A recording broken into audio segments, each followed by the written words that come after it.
Welcome, everybody. Welcome to this Beltane and new moon stargazing webinar. It's the new moon, the time when we make new resolutions for the month. We set new intentions, and it's also Beltane.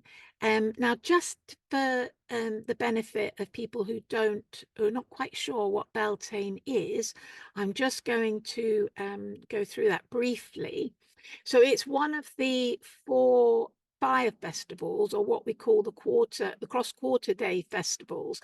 So if we've got the solstices here, with the summer solstice and the winter solstice, and then we've got the equinoxes and the spring and the autumn equinoxes.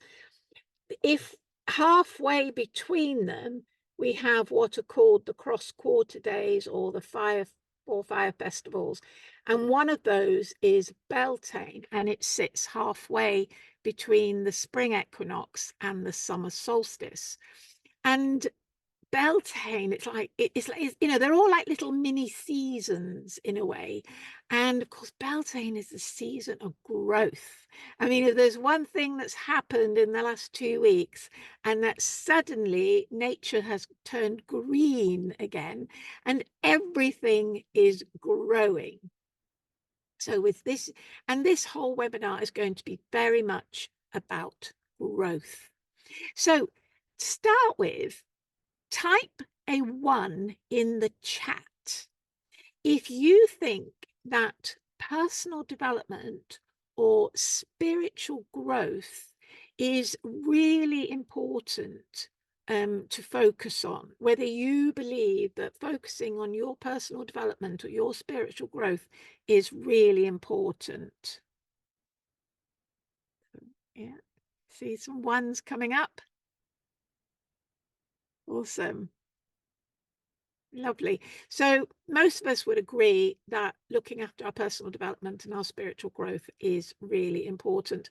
So type a 2 in the chat if you believe that sometimes we need a mentor or a coach to help us with our personal development and our spiritual growth. Yeah, looks like most of you would agree that sometimes we need a bit of help. Awesome. So where might you be now? Well, maybe you're pretty worried about the state of the world. There's wars, and people talk about climate change, and people talk about being taken over by AI. We've just been through 4 years of a virus that most people were really, really afraid of. And it's like, when we look out at the world, it can look a pretty scary place. And maybe you find yourself being quite worried about it at some times. Or perhaps you're worried that it's actually affecting your own health, and that you feel that you're being impacted by maybe the toxicity in the environment, or the stress that you're having to work under. So many different things can actually affect our health, and maybe you're actually quite concerned about your own health. Or maybe you're feeling like really stressed.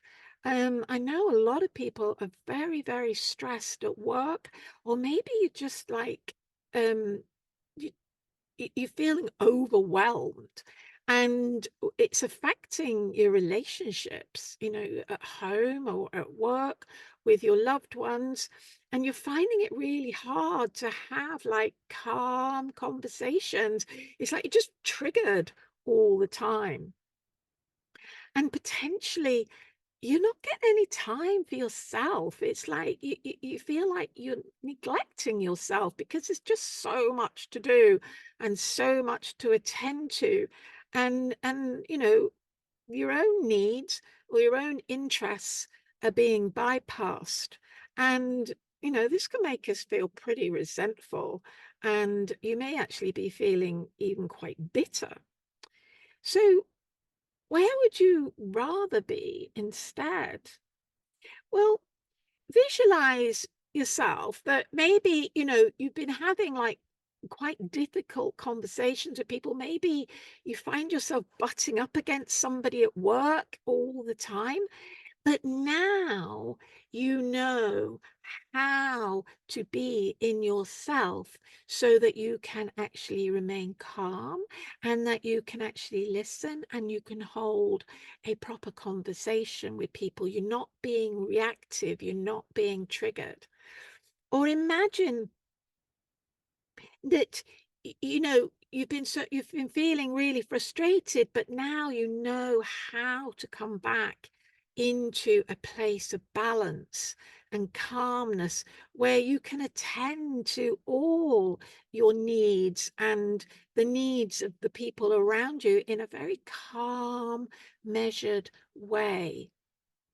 And picture yourself, being able to accommodate all the changes that are going on in the world rather than being overwhelmed or like being like, oh my god, there's another thing. It's like, okay, it's fine. There's going to be a lot of changes going on around me, but it's okay. I know how to deal with them. I can stay calm and relaxed and cope, basically, and not just cope, that you can actually smile your way through all these changes and almost float over the top of them. And envisage yourself, having the energy to do the things that you want to do, to attend to your own needs and to do the thing, as I said, do the things that you absolutely love to do. You've got the time, you've got the space, and you feel relaxed and you can enjoy your life.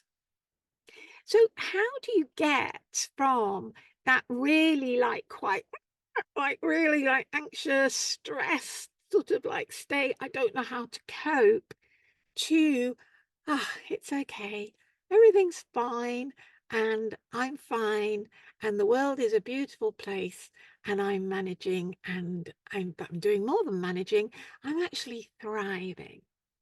Well, I believe that you get there through understanding your astrology, and particularly at a spiritual level. So, astrology is basically about the pattern of the planets that are our solar system.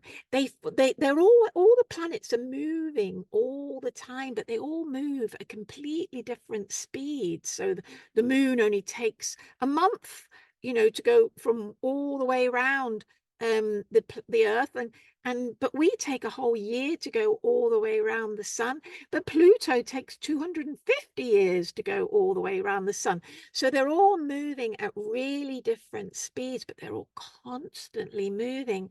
And so the geometric pattern that they are creating is changing in every moment.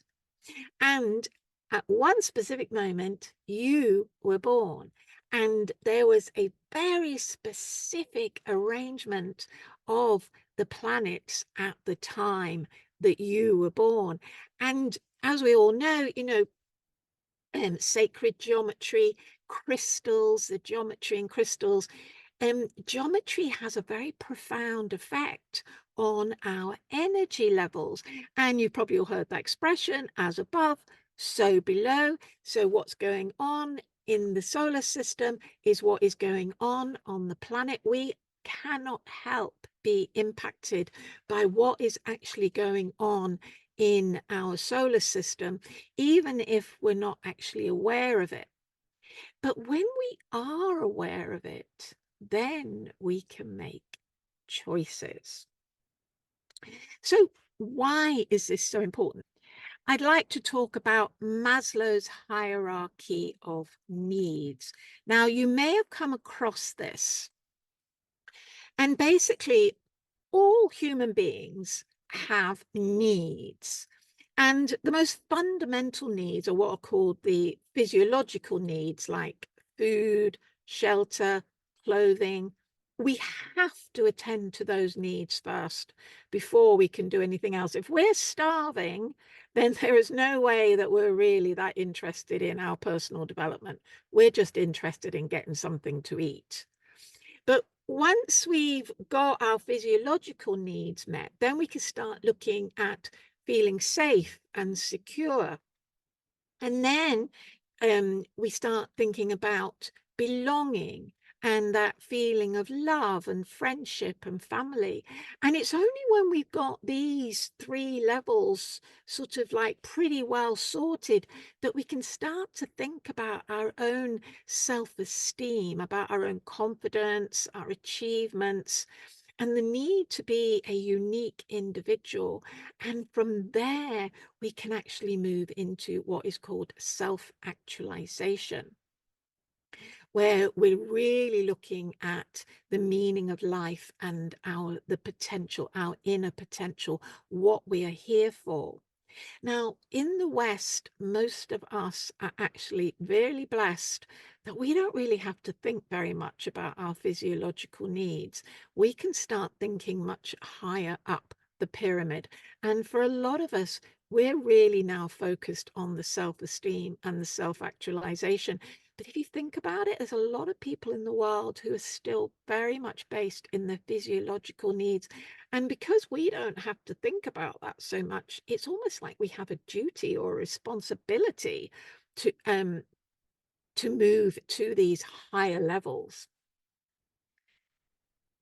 Now, the next thing I want to show you and talk about is the fact that we are all emitting electromagnetism. It's called bioelectromagnetism. So everything emits electromagnetism, but I'm looking particularly here at our own what we emit from our bodies, and also what is emitted from the planets as well, because it's all interrelated.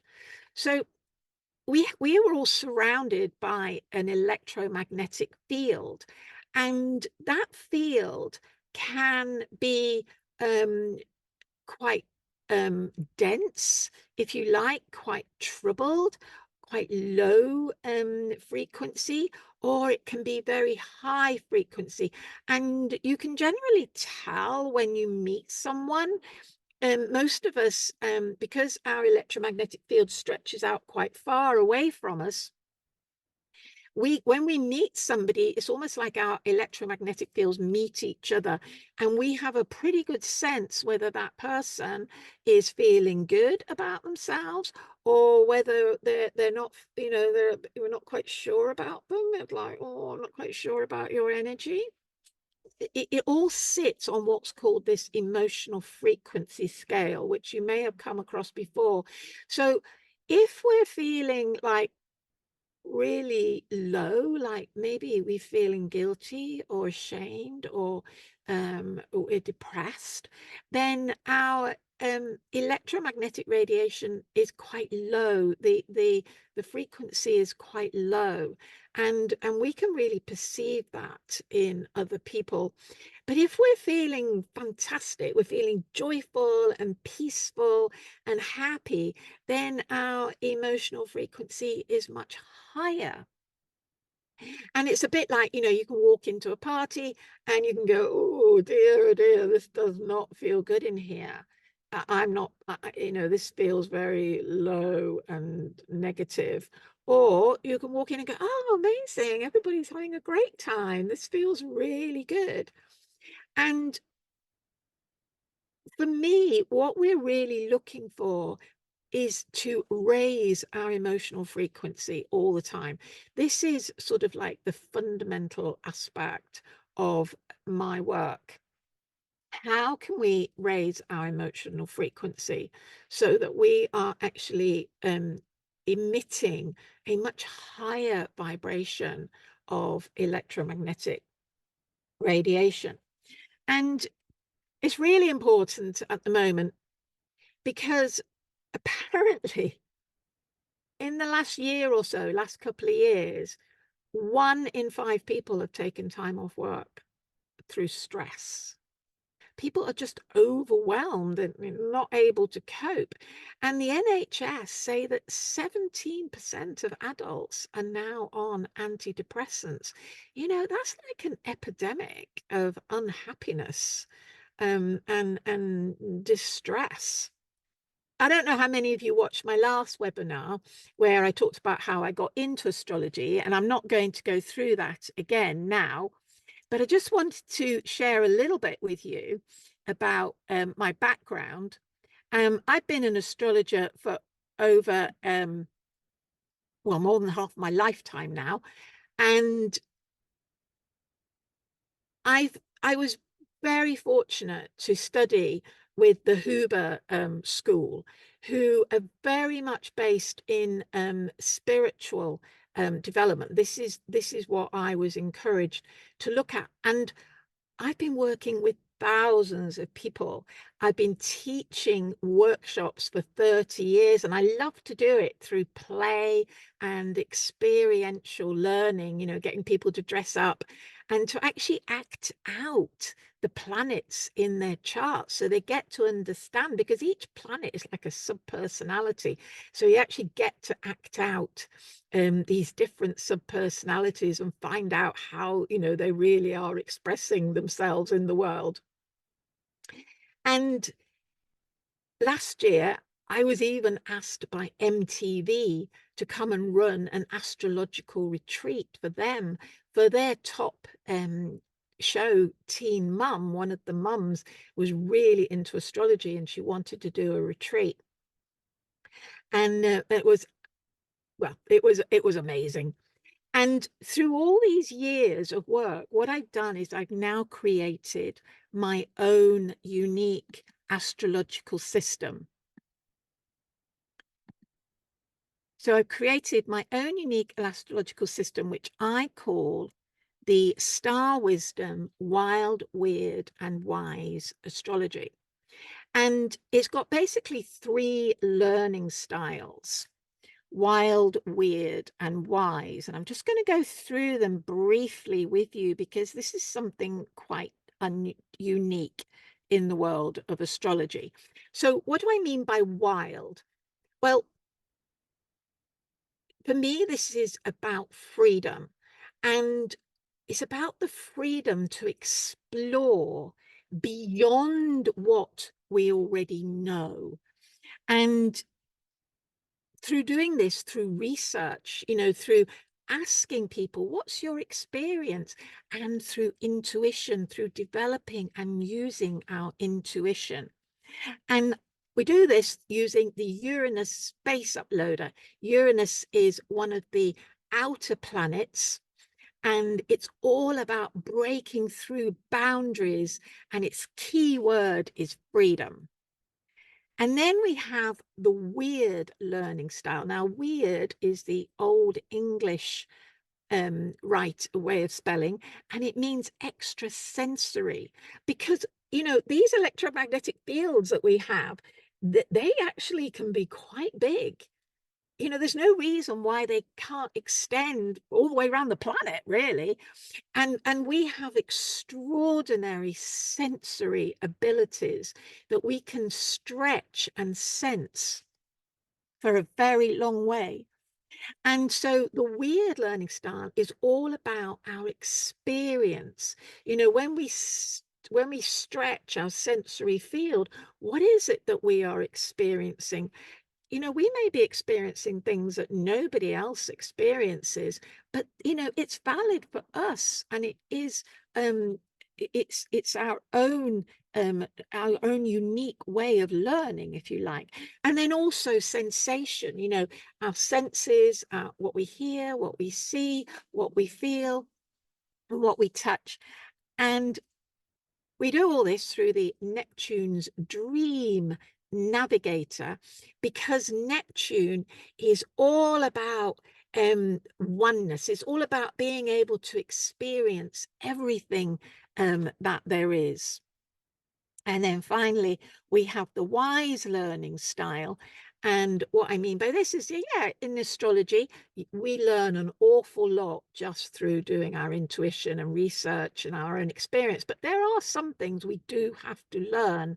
There are certain simple techniques that we can learn because they're just so useful. And I'm going to show you some of those later on.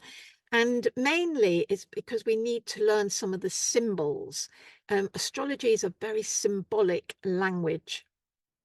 And as we learn these symbols, as we start to understand what they're all about, so we develop our own knowledge. And we do all this with Pluto's story performer, because our astrological chart, that geometric pattern that we were born with, I call them a star map, because they are like a map of our personal story, our personal journey through our lifetime. So we're going to look at some. I haven't got time to go through all of the different learning styles, but we're going to go through some of them because I want to use them as a way to explain what is actually going on tonight in the stars. So this is the star map for this evening. Thank you to everybody who completed my poll, saying what time they would like to start. The majority said 8 p.m, so that's what I went for. And this is the star map for 8 p.m. this evening when we started this webinar. Now, one of the most striking things about this star map is that we have a big group sitting over here in the sign of Taurus. And this round red circle is the sun. And of course, the sun is in the sign of Taurus because it is May. And then the red crescent moon is the new moon, which obviously is in Taurus as well, because we are in the new moon. Now, the one that looks like a number 4 is Jupiter, and the one that looks like a television aerial is Uranus. And Jupiter and Uranus are much slower moving than the sun and the moon. And we've had Jupiter and Uranus in Taurus now for quite a few months. And if you follow my daily astrology tips, I've been talking about them a lot. And then this little symbol here is the women's symbol for Venus. And she is currently in Taurus as well. And in fact, Venus, is home sign is in Taurus. And you'll notice that they're all clumped together. They're all almost sitting on top of each other in the sky. It's like this great big Taurus dollop that we're being given at the moment. Now, obviously, if this star map was done at 7 o'clock or at 9 o'clock, it would be orientated slightly differently. Over here where it says the AC, this always marks the time that the star map was constructed. So if we had done it earlier or later, this would have been in a different place. So 8 o'clock, we've gone for this time. And all these planets are sitting in this. Now, these are called the houses around the outside. And they are the areas of the environment where the planets are acting out, where they are focused, the areas of our life where they are focused. And this star map is directing us to the 7th house. This is the 7th house. And it's saying, look at all this focus on the 7th house. And the 7th house is all about our one-to-one relationships. So we are being asked to particularly focus on the one-to-one relationships that we have with other people. And this could be work colleagues, it could be our partners, it could be our children, it could be, somebody that we meet in the street. Now, again, I don't have time to go through the whole star map this evening, but I'm going to pick up on 3 different things. So one of them is positioning, and I've already started to describe that a bit with all these Taurian planets and the positioning in the 7th house. And then we're going to look at Pluto and Scorpio. So Pluto is this planet, this symbol here, planet Pluto, and it rules Scorpio, which is this sign here. So we're going to have a look at that in a bit later on. And then we're also going to look at the North Node and the 6th house. So this little horseshoe symbol here and this house here, the 6th house. So we're going to look at these 3 things in particular this evening, because I think that these are the 3 most striking things about this chart. And I don't have time to go through everything. And I think these are the ones that we would most benefit from. And I'm going to use some of my beautiful friends who I have known for several years and come to me regularly for coaching and mentoring. So the first thing we're going to look at is what I call the segments from the Uranus space uploader in the wild teaching skills, is all very much to do with the spatial arrangement in the chart. And the first thing we're going to look at is how you can subdivide the chart into different areas. So we can do it in several ways, but for this particular evening, I'm just going to focus on subdividing the chart from left to right. So this up here, the MC, is the highest point in the sky at the time the chart was constructed, and the IC is the lowest point below the surface of the Earth, below the Earth. The AC and the DC, if you drew a line across there, they would be like the horizon, the surface of the Earth. So everything here is above the horizon. But if you divide it this way, vertically, you end up with the left-hand side of the chart and the right-hand side of the chart. And you can see that at this evening, everything except for Pluto is in the right-hand side of the chart. And this is what we call the U side of the chart.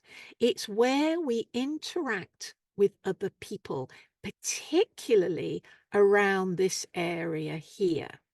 If you watch my last webinar, I talked about the cave and how we meet people here at the DC. So we've got all this lot sitting at the entrance to our cave. So it's all about our relationships with other people. And I'm going to now introduce you to Malgosha, who has been working with me for about 3 years. Now, if you look at her chart, you can see that everything except for the moon here is on the left side of her chart. Now, the left side is the more personal side. Malgosha is her happiest thing is to be at home. That's where she prefers to be. She loves her own space.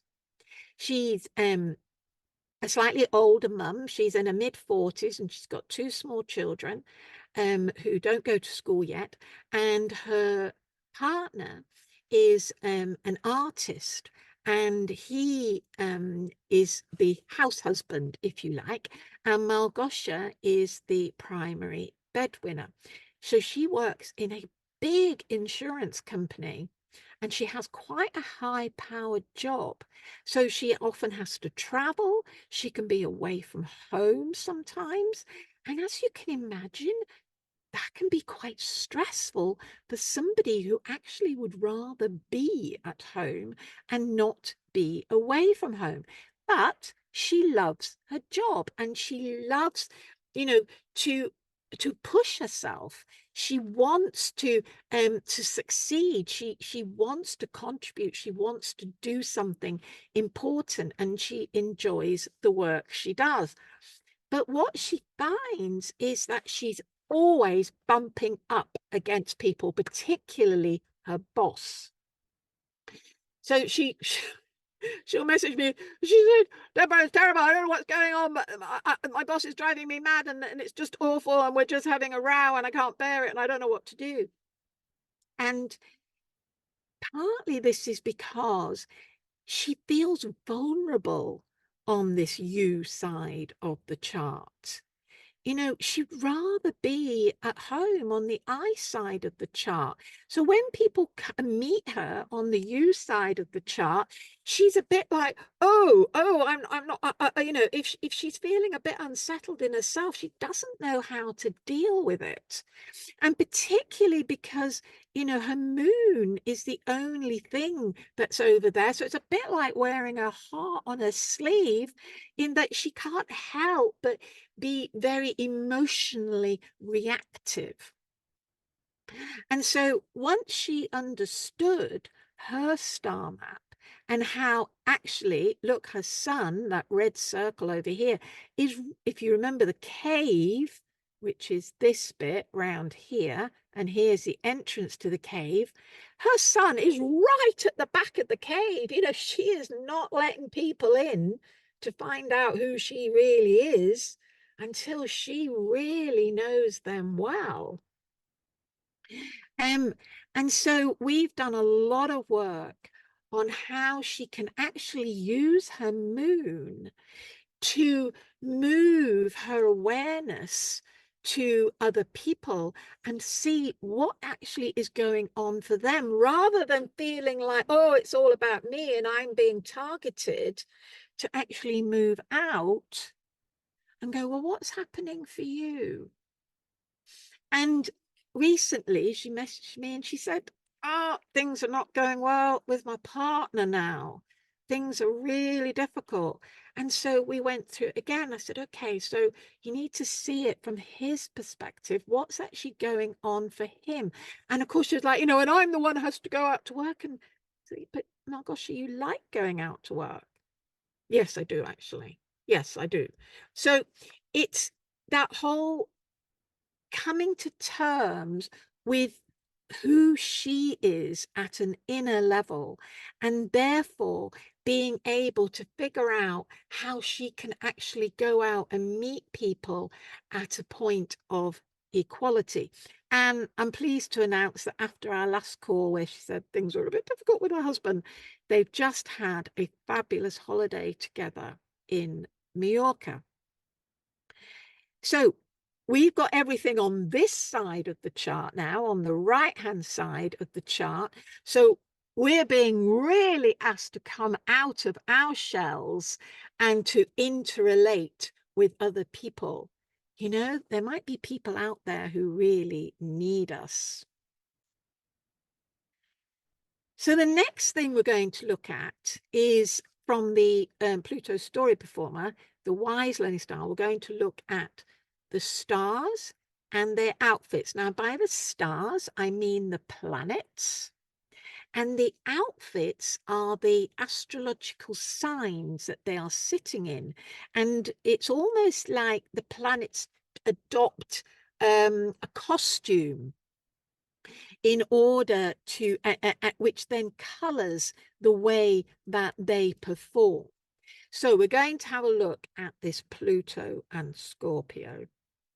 Now, I just want to point out to you that the way that I look at astrology using this emotional frequency spectrum is actually quite different to the way that a lot of astrologers will look at a chart. Most astrologers would look at Pluto and Scorpio and go, oh no, bad news, terrible. Oh, that's hard. Oh, that's terrible. That's difficult. And they can be. But I like to then focus on, okay, but what is their highest expression?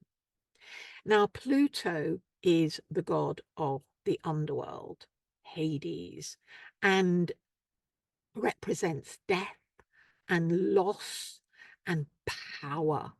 Pluto is all about power. And it rules Scorpio, the sign of Scorpio. So Scorpio is equally about power. But if we're looking at the low emotional frequency, the low of the end of the emotional frequency scale, we're talking about having power over.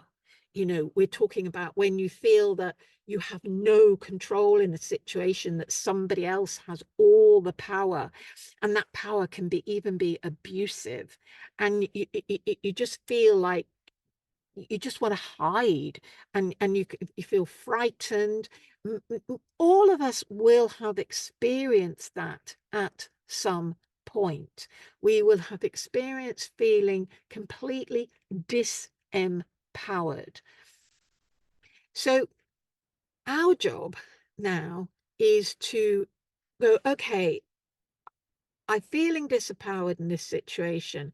How can I raise my emotional frequency so that I am no longer disempowered, but I feel empowered?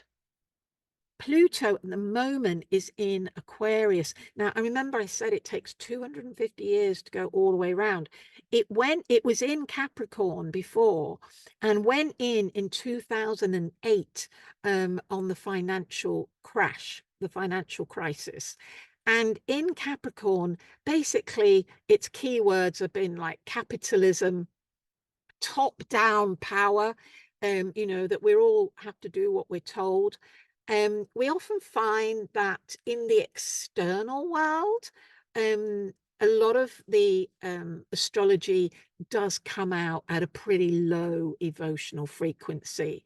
It's almost like it's like we see it and we go, okay, that's not good. I don't want to contribute to this low emotion, this low frequency that I see going on around me. How can I step up? How can I jump to a higher level? You may all have heard quantum jumping. This on this emotional frequency spectrum, we can go little step by little step by little step by little step by little step by little step, or we can literally just jump.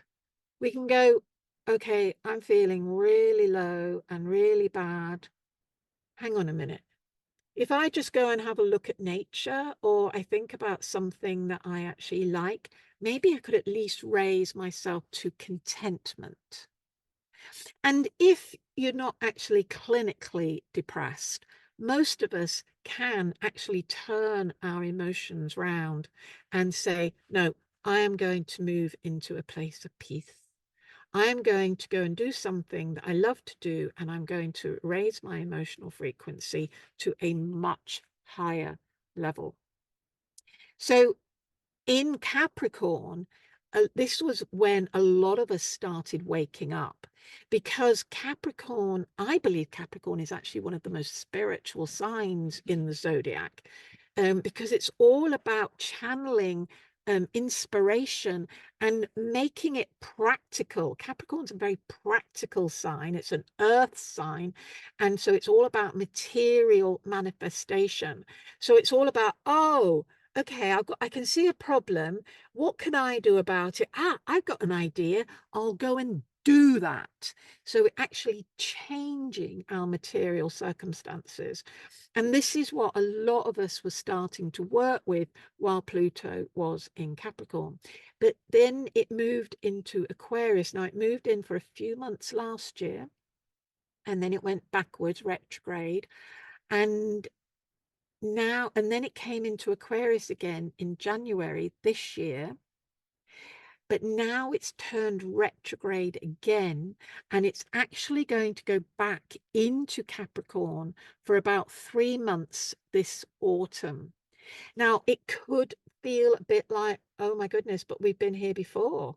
We could have a whole load of new fears thrown at us in the autumn, which, it's all power. It's all about control. Let's pump a bit more fears into the environment, because it's much easier for us to be controlled when we are feeling fearful than when we are feeling empowered.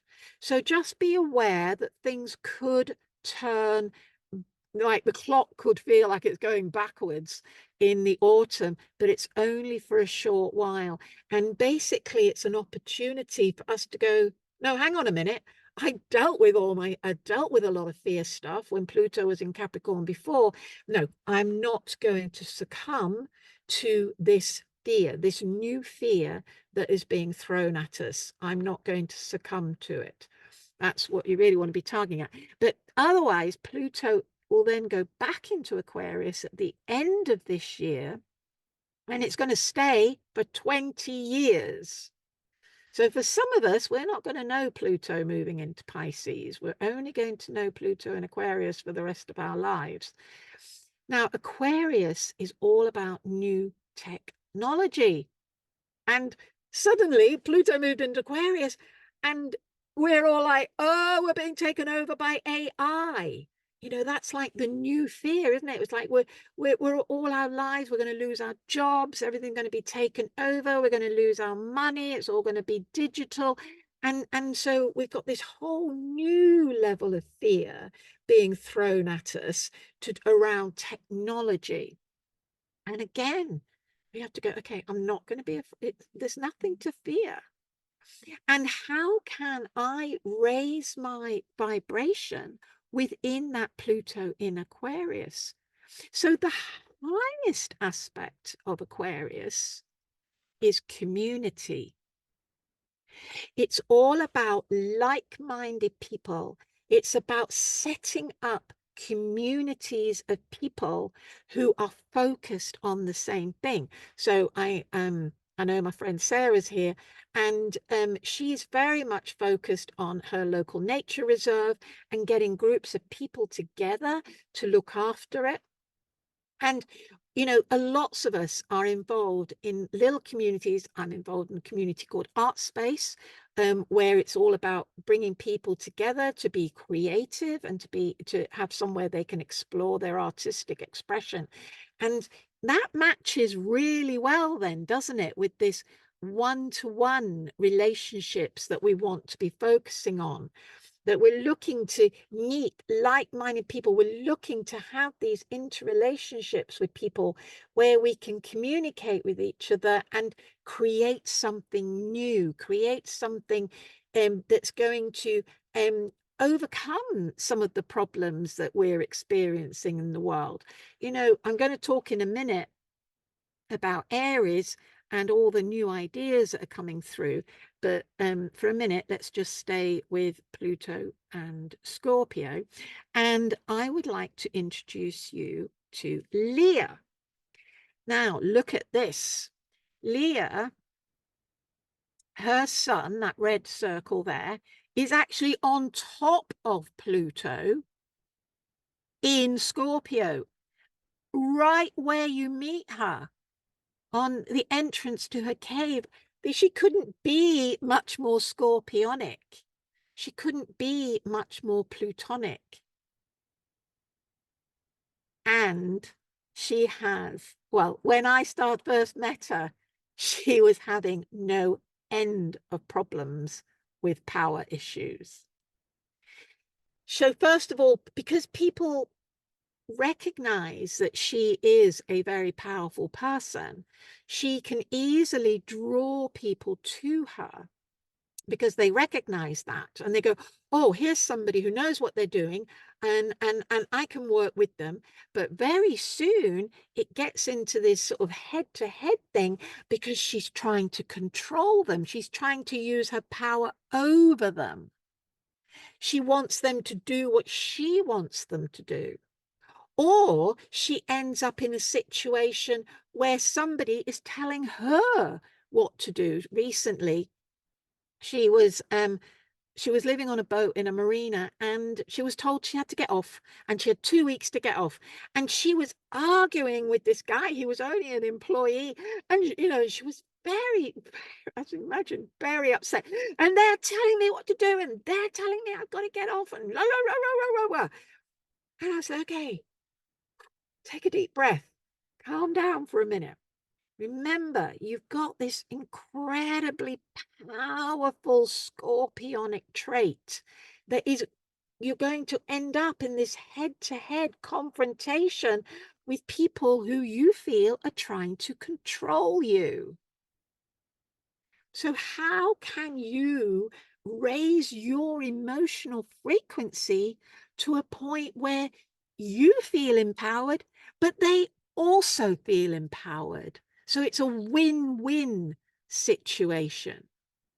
And she has been practicing this diligently for the last 2 or 3 years. And she actually came to me the other day and she said, I'm having a terrible time. It's just awful. And I said, okay, so what did you learn about raising your own emotional frequency? And she came back and she said, it's okay. It's fine. It's all okay. I was able to raise my own emotional frequency.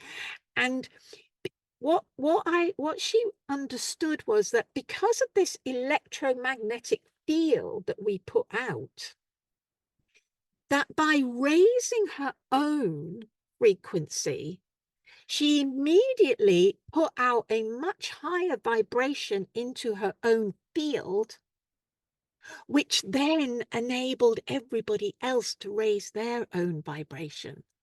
Because the vibration that we put out will always be met by an equal vibration coming back. It can't help but be so. If we're with someone who is in a very uptight, argumentative state, and we can hold peace in our own field, you will notice that their emotional frequency settles into a much more peaceful state as well. It's almost like by bringing ourselves into a more peaceful emotional frequency, it's almost like it gives them permission to let go of some of their reactiveness and their defensiveness, and they can come into a place of feeling safer and more peaceful as well. And this has been a big lesson for Leah. She works with small children, with she's very much into forest schools and alternative education. As you can see in her chart, she has a lot of red aspects, which means she's a very hard worker. She has a huge amount of drive, a huge amount of will to make things happen, to effect change. But she's had to learn that you can't do that by imposing your will on other people.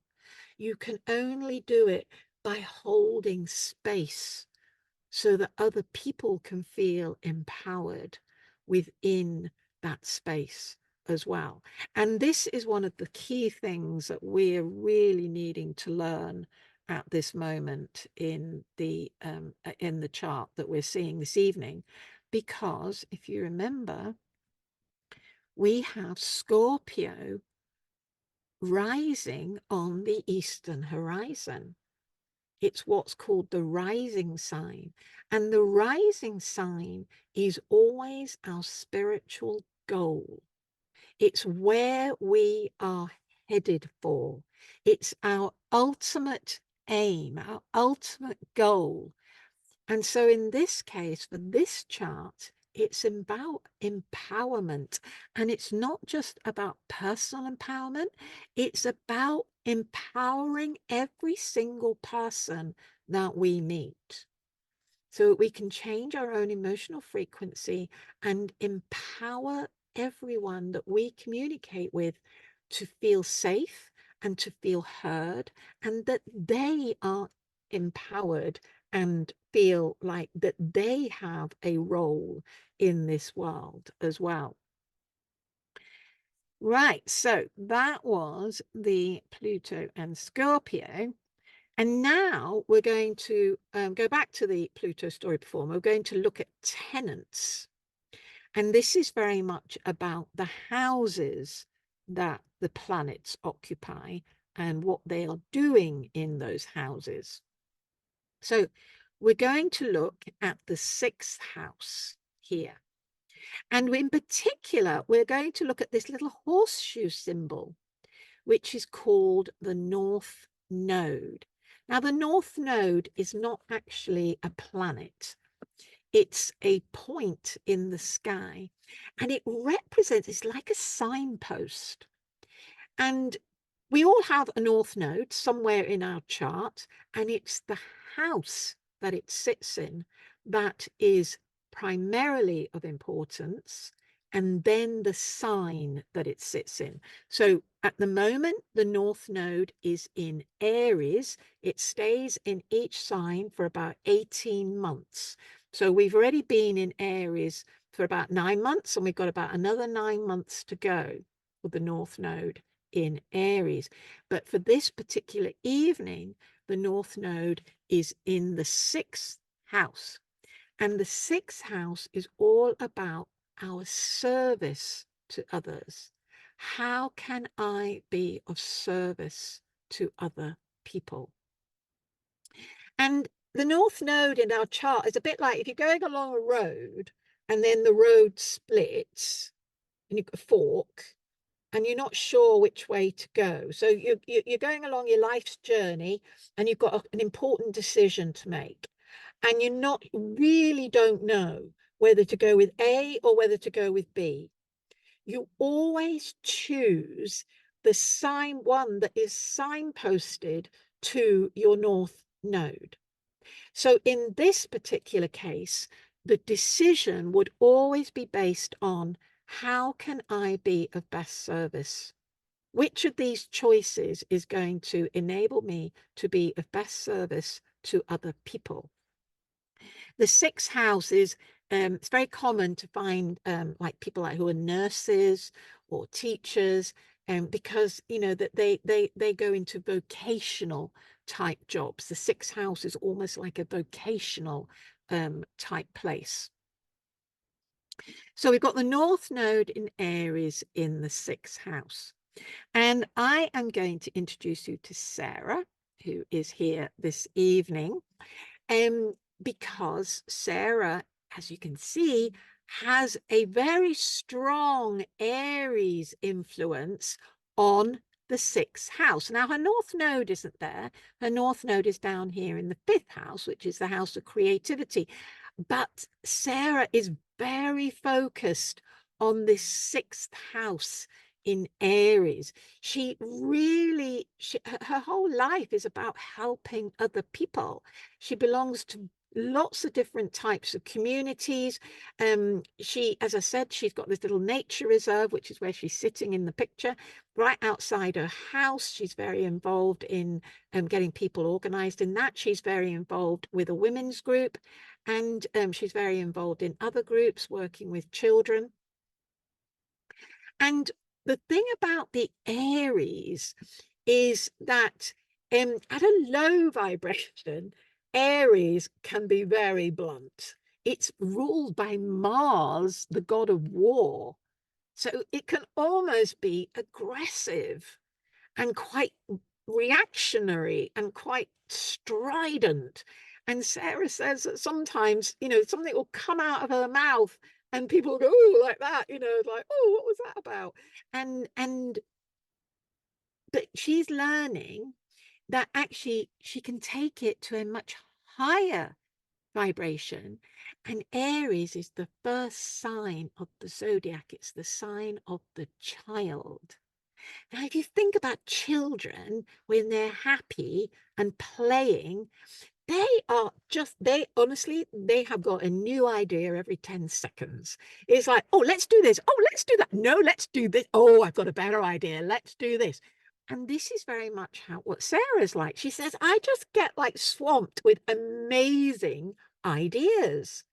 She said, oh, we could do this, or we could do that, we could do this.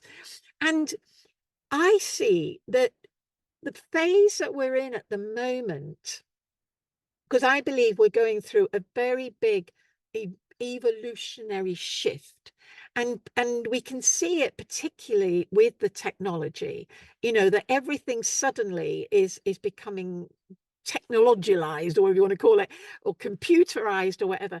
And we're looking for new creative ideas, new creative minds. We're starting to operate. We know that in order to solve a lot of the world's problems, we're not going to do it by using the skills and the techniques that we've used in the past.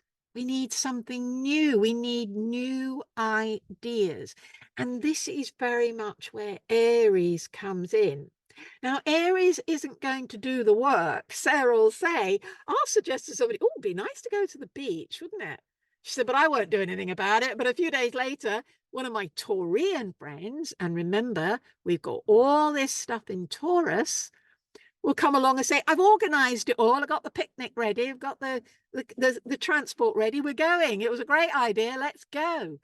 So we've got this dual thing going on at the moment where we want the ideas. We need the ideas. We need to be open to them. And I find that the best way to get new ideas is to be curious, is to ask and say, universe, I've got a problem. I'm stuck. I don't know how to do this. I don't know how to do this differently because the way I've been doing it isn't working. How can I do this differently and get a different result? And honestly, if you ask the universe, if you ask for that spiritual guidance, it might not come through immediately, but it will come through at some point. And something will come up or something will pop up or you'll read something, you'll go, ah, yes, that answers my question. Brilliant. And then we've got all this lovely Taurus energy. Right, I'm going to go and put it into action now. I'm going to make it happen. And Sarah, there's always other things in the star map that reinforce those skills and those abilities. And Sarah, as you can see, she has a lot of green in her chart, which means that she's hypersensitive. So she's always picking up on information. In fact, I know she watches a lot of YouTube videos and she's always passing, listen to this one, watch this one. This is interesting. So Sarah herself she's very attuned. Yes, that idea. Brilliant, that idea. And so this is what we want to be doing. We want to be extending our awareness, and that is very much part of our electromagnetic field as well, our electromagnetic vibration, because the higher we can have it, then the further it will stretch. It's not so constricted and contracted. We can actually become extrasensory. We can develop those weird skills and really pick up on everything that's going around us and then say, how can I make a difference? How can I do this differently? How can we change?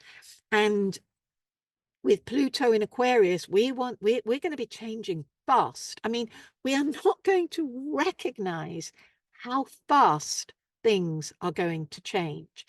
And I wasn't going to say this, but towards the end of this month, Jupiter, which has been in Taurus, is going to move into Gemini, and it will be there for nearly a year. And this is a very different energy. This is fast. All that Taurus stuff is going to move into Gemini. So where it's in Taurus, it's in earth, it's in mud, it's the bull, the plod, it get things done. It's like a Duracell battery and a bunny. It'll keep going. It'll keep getting things done, but it does it slowly and methodically. And at the end of this month, the Sun, Venus, and Jupiter, as you remember now, they're all in Taurus. They're going to be moving into Gemini, and suddenly everything is going to be speeded up. It's going to be like the clockwork mouse will be wound up tight and will be poof, like this, off. And so it is really important that we also learn to rest.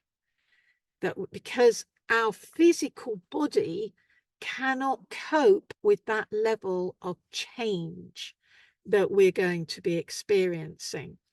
When we change at a mental or a spiritual level, it tends to happen almost instantly.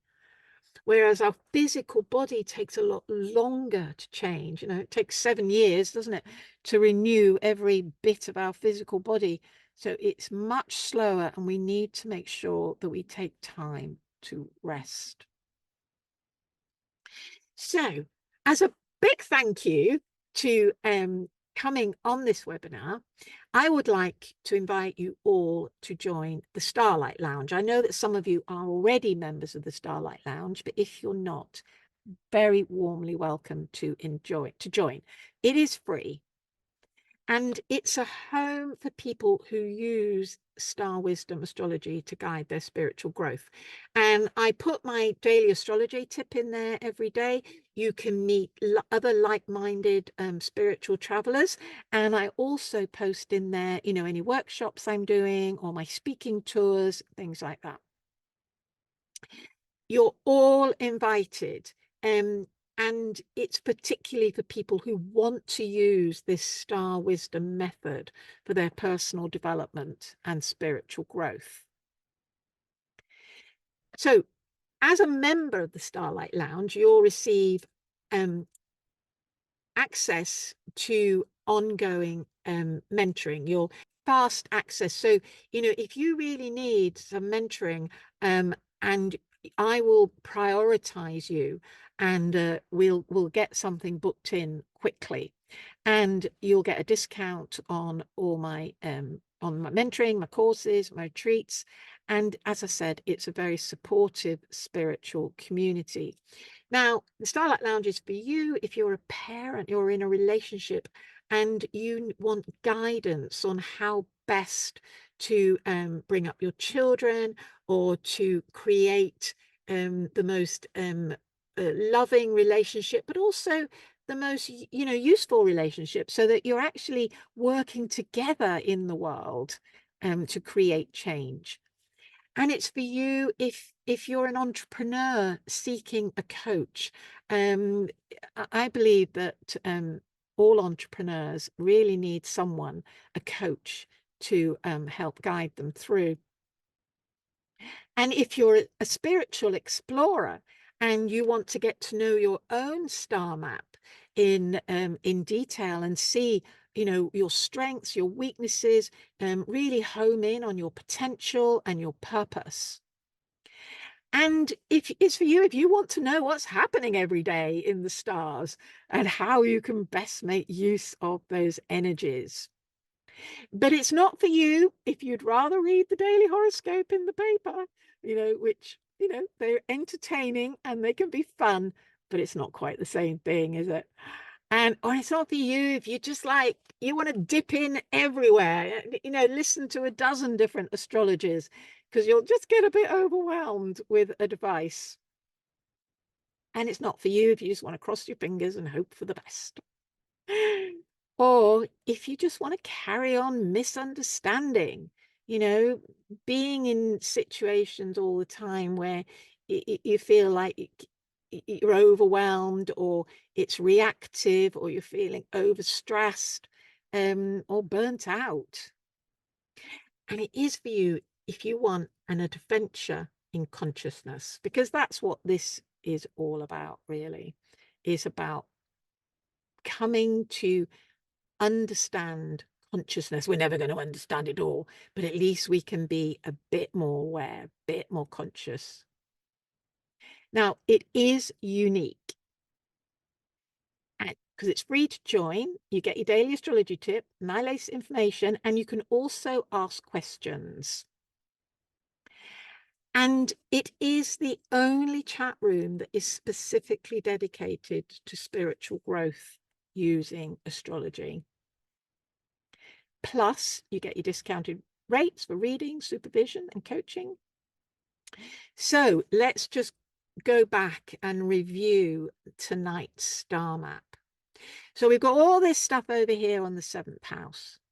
So it's in Taurus, it's methodical, it's step by step, it's practical, it's building something, And it's about working on our one-to-one relationships.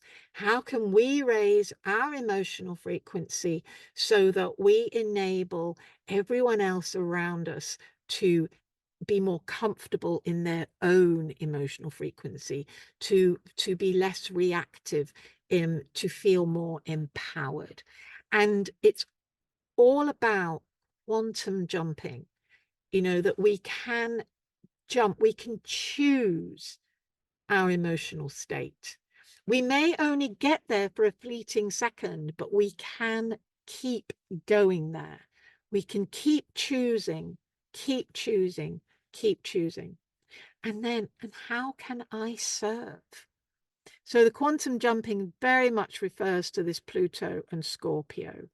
When we feel like that we're in a situation where somebody's trying to control us, or we're trying to control other people, how can we quantum jump up into a more empowered situation? And then the 6th house North Node. How can I serve? What can I do? Ask for those new insights, for those new ideas that you can then transfer into practical application through all this huge emphasis that we have on Taurus. And it's just until the end of this month. And then half of this lot are going to move into Gemini, and it's going to feel very different. So thank you all so much for watching. And if you are not a member of the Starlight Lounge and you would really love to be a member of the Starlight Lounge, here is a QR code. And if you get your phone and point it at the QR code, it will take you directly into the WhatsApp group and you can join.